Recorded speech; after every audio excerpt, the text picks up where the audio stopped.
Low my dear, कैसे हैं आप लोग। आशा करते हैं आप लोग बहुत अच्छे होंगे। स्वागत है आज की वीडियो में आपका। आज हम लोग बात करने वाले हैं बहुत ही महत्वपूर्ण topic, law of chemical combination की, यानी रासायनिक संयोग के नियम की बात करने वाले हैं। रासायनिक संयोग के नियम, 5 नियम दिए गए हैं। उन पांचों नियमों के बारे में हम लोग विस्तार पूर्वक चर्चा करेंगे।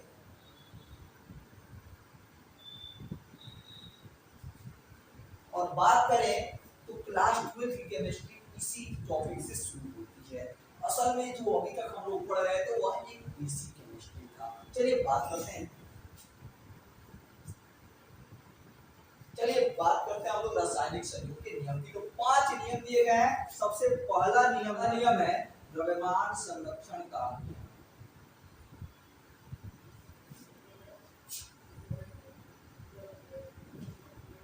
दूसरा है स्थिर अनुपात का नियम।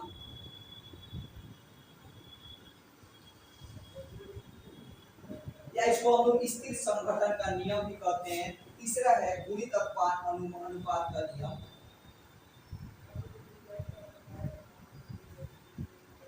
चौथा है व्युत्क्रम वर्गम अनुपात का नियम।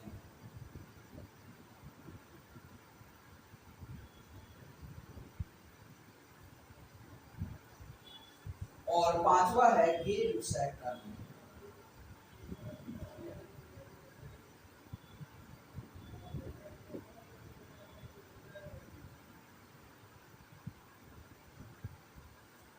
आज हम लोग बात करेंगे द्रव्यमान संरक्षण के नियम की, यानी law of conservation of mass की बात करेंगे आज। तो चलिए वीडियो शुरू करते हैं। तो अगर बात करें कि इसको किसने दिया था, तो इसको रसायन विज्ञान के पिता यानी कि एंटोनी लेवोसियर ने दिया था। एंटोनी लेवोसियर ने दिया था। और यह क्या कहता है? यह कहता है न तो पदार्थ को नष्ट किया जा सकता है और न ही पदार्थ के द्रव्यमान को उत्पन्न किया जा सकता है। यानी कोई भी अभिक्रिया करा लीजिए, कोई भी परिवर्तन करा लीजिए, रासायनिक पदार्थ जो है ना कम होता है ना बढ़ता है। इसके अनुसार जो है किसी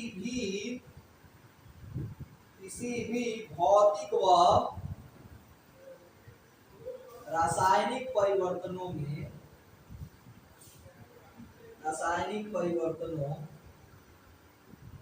व क्रिया में भाग लेने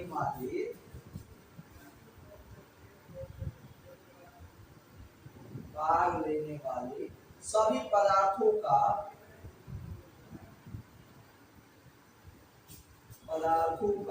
कुल द्रव्यमान परिवर्तन के बाद उत्पन्न कुल उत्पाद के द्रव्यमानों के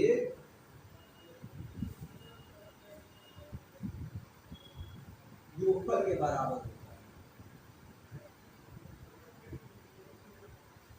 योगफल के बराबर होता है।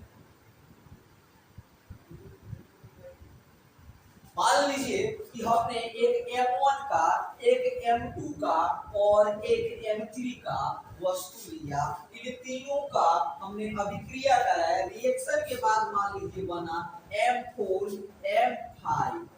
तो हम कहना चाह रहे हैं कि M1 जो होगा प्लस M2 प्लस होगा M3 बराबर होगा M4 और प्लस M5। कहने का मतलब है कि अगर A एक वस्तु है, B वस्तु है और अगर मिलके C बना रहा है, तो mass of A plus mass of B equal to होगा मास ऑफ C। यानी कि टोटल मास कंजर्व्ड रहेगा। न तो वस्तु के द्रव्यमान को नष्ट किया जा सकता है, न ही उसे उत्पन्न किया जा सकता है। भले ही अलग वस्तु का निर्माण हो जाए, लेकिन द्रव्यमान कभी भी नष्ट नहीं होता है। इस नियम को हम लोग कुछ एग्जांपल्स द्वारा समझ सकते हैं। पहला मान लीजिए कि हम क्या कर देते हैं, पदार्थ की भौतिक अवस्था को बदल देते हैं। जब पदार्थ की भौतिक अवस्था जो है बदलती है, दोनों करेंगे हम लोग, भौतिक अभिक्रिया भी कराएंगे और रासायनिक भी कराएंगे, भौतिक अवस्था को क्या कर रहे हैं, परिवर्तित कर रहे हैं। तो हमने क्या किया, हमने एक फ्लास्क लिया, फ्लास्क में बर्फ का एक टुकड़ा लिया, फ्लास्क में क्या किया, बर्फ एक फ्लास्क लिया और फ्लास्क में जो है बर्फ का एक टुकड़ा लिया और क्या किया, हमने इस बर्फ के टुकड़ों को मापा। मापने के बाद मान लीजिए हमारा द्रव्यमान प्राप्त हुआ m1। अब हमने क्या किया, इस फ्लास्क को उठाकर एक इसे गर्म कर दिया। इस फ्लास्क को हमने क्या किया, इस बर्फ को हमने गर्म कर दिया, नीचे से जो है भर दे रहे हैं। हम इसको जब गर्म करते हैं, गर्म करने के बाद यह बर्फ जो है क्या हो जाता है, पिघल जाता है और पिघल कर पानी बन जाता है। पानी बन जाता है। अब हम क्या करते हैं, इस पानी के द्रव्यमान को मापते हैं। जब मापते हैं तो हमें प्राप्त होता है m2। अब देखिए, अब दोनों का द्रव्यमान जो है जब मिलाया जाता है तो प्राप्त मिलता क्या है कि m1 जो है m2 के बराबर था। कहने का मतलब है कि जितना ये बर्फ जो था ठोस अवस्था में था ना, ये ठोस अवस्था में था, इसको जब हमने गर्म कर दिया तो यह द्रव अवस्था में आ गया। जब हमने इसको गर्म कर दिया तो ये किस अवस्था में आ गया, द्रव अवस्था में। लेकिन हमने पाया कि जब ठोस अवस्था में बर्फ था तो उसका द्रव्यमान m1 था और द्रव अवस्था का द्रव्यमान m2 लिया, तो दोनों देखा कि दोनों के दोनों द्रव्यमान सेम आ रहे थे। कहने का मतलब है कि अवस्था परिवर्तन तो हुआ लेकिन द्रव्यमान परिवर्तन नहीं हुआ। भाग लेंगे, अगर अभिक्रिया रासायनिक परिवर्तन हो जाए, क्या हो जाए, जब पदार्थ रासायनिक अभिक्रिया में भाग लेगा तो क्या द्रव्यमान संरक्षण सिद्धांत का पालन होगा, अभिक्रिया में भाग लेगा। तो इसके लिए सबसे पहले प्रयोग किया लैंडोल्फ ने। इसने प्रयोग किया लैंडोल्फ ने। लैंडोल्फ ने क्या किया कि एक NaCl का जलीय विलयन लिया, NaCl का जलीय विलयन लिया और साथ साथ AgNO3 का भी जलीय विलयन लिया। NaCl का जलीय विलयन लिया और AgNO3 का भी जलीय विलयन लिया। NaCl यानी कि सोडियम क्लोराइड को जल में घोलकर लिया और AgNO3 यानी सिल्वर नाइट्रेट का विलयन भी लिया। जलीय विलयन का मतलब है कि सिल्वर नाइट्रेट को जल में घोलकर लिया। ठीक है, अब क्या किया उन्होंने कि एक ट्यूब लिया, एक ट्यूब लिया। ट्यूब कैसा था, ट्यूब जो है, ट्यूब कैसा था, ट्यूब कुछ इस प्रकार का था।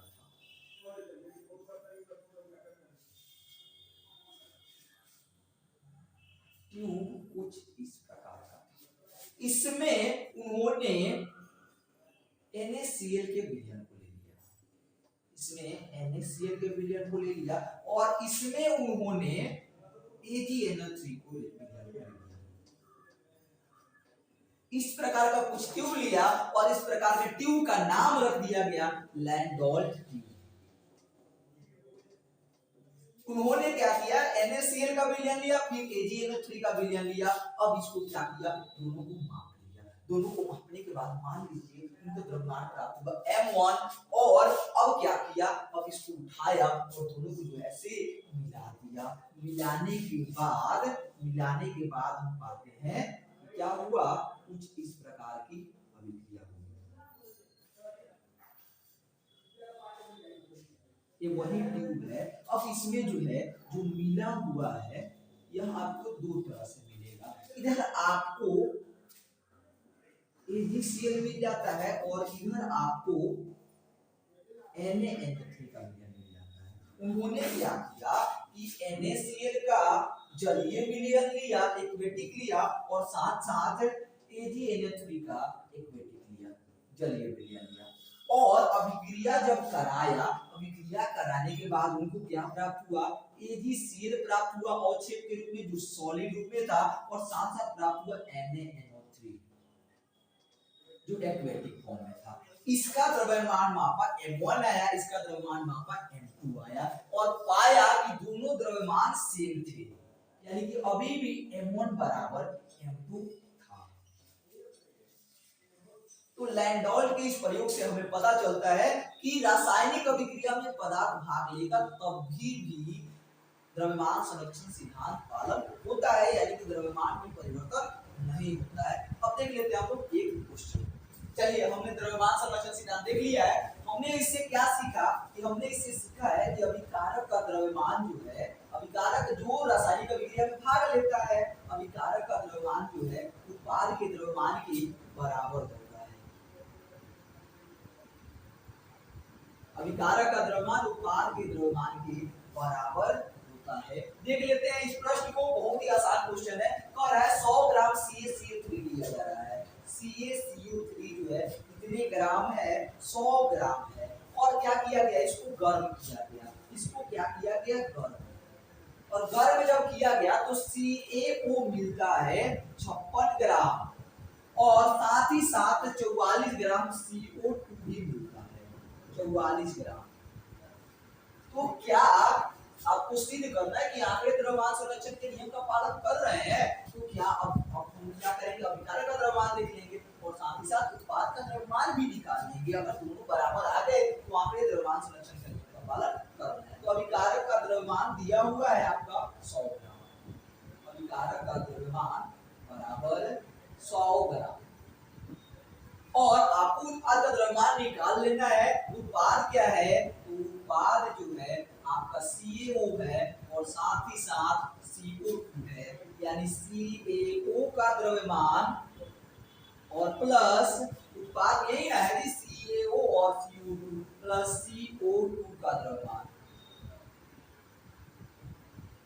यानी कि 56 ग्राम और प्लस 44 ग्राम जोड़ दीजिएगा, कितना ग्राम आ गया? 100 ग्राम। अगर अभिकारक का द्रव्यमान उत्पाद के द्रव्यमान के बराबर आ गया तो कह देना कि द्रव्यमान संरक्षण नियम का पालन कर रहा है। क्या हो गया है? अभिकारक का द्रव्यमान जो है उत्पाद के द्रव्यमान के बराबर आ गया है, बराबर हो गया है। अतः यह अभिक्रिया द्रव्यमान संरक्षण नियम का पालन कर रही है, नियम का पालन कर रही है। अगर दोनों द्रव्यमान बराबर नहीं आते तो कहते कि द्रव्यमान संरक्षण नियम का पालन नहीं कर रही है। चलिए देख लेते हैं एक और छोटी सी क्वेश्चन। चलिए क्वेश्चन है 5.85 ग्राम NaCl विलयन को कितने ग्राम AgNO3 के साथ मिलाया जाए तो हमें 14.35 ग्राम। अगर हम NaCl के विलयन का AgNO3 के विलयन के साथ अभिक्रिया कराते हैं तो क्या प्राप्त होता है? AgCl प्राप्त होता है और प्लस NaNO3 प्राप्त होता है। हमने क्या किया? 5.85 ग्राम NaCl का विलयन लिया है। आपसे AgNO3 का विलयन पूछा जा रहा, मान लो X है और AgCl का विलयन कितना प्राप्त हो रहा है? 14.35 ग्राम और साथ साथ AgCl का और 8.5 ग्राम प्राप्त हो रहा है NO3 का। अब देखिए हमसे क्या पूछ रहा है? AgNO3 का द्रव्यमान पूछ रहा है। तो हमको यदि द्रव्यमान संरक्षण नियम पालन हो तो क्या होगा? ये अभिकारक है, इसका द्रव्यमान बराबर होगा इस उत्पाद के द्रव्यमान के बराबर होगा ना, तभी तो द्रव्यमान संरक्षण नियम का पालन होगा। अब क्या करेंगे? हमको क्या करना है? अभिकारक का द्रव्यमान निकाल लेना है और उत्पाद का द्रव्यमान निकाल लेना है। अब चूंकि अभिकारक का द्रव्यमान बराबर हो जाएगा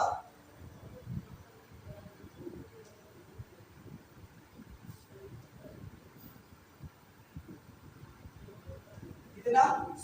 5.85 ग्राम और प्लस इसको मान लेते हैं X ग्राम और उत्पाद का द्रव्यमान बराबर हो जाएगा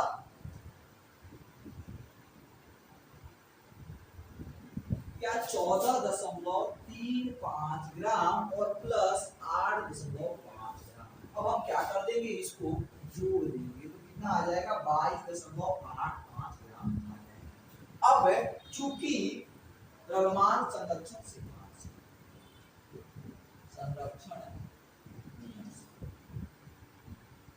क्या होगा? अभिकारक का द्रव्यमान उत्पाद के द्रव्यमान के बराबर होगा, यानी 5.85 ग्राम प्लस X और बराबर किसके हो जाएगा? 22.85 ग्राम। अब आप क्या करोगे? X बराबर वो इधर चला जाएगा तो माइनस हो जाएगा 22.85 ग्राम माइनस 5.85 ग्राम घटा दोगे आप तो 17 ग्राम 17.0 ग्राम आ जाएगा आपका 17.00 इतना आपका आ जाएगा। ऐसे ही आपको बहुत ढेर सारे क्वेश्चन लगा सकते हैं। आज के वीडियो में रहने देंगे बस इतना ही। अगले वीडियो में हम लोग बात करेंगे स्थिर संघटन के नियम की, स्थिर अनुपात के नियम की। वीडियो पसंद आया हो तो उसे लाइक करें, चैनल पर नए हो तो सब्सक्राइब करें और अपने दोस्तों के पास शेयर करना। बहुत बहुत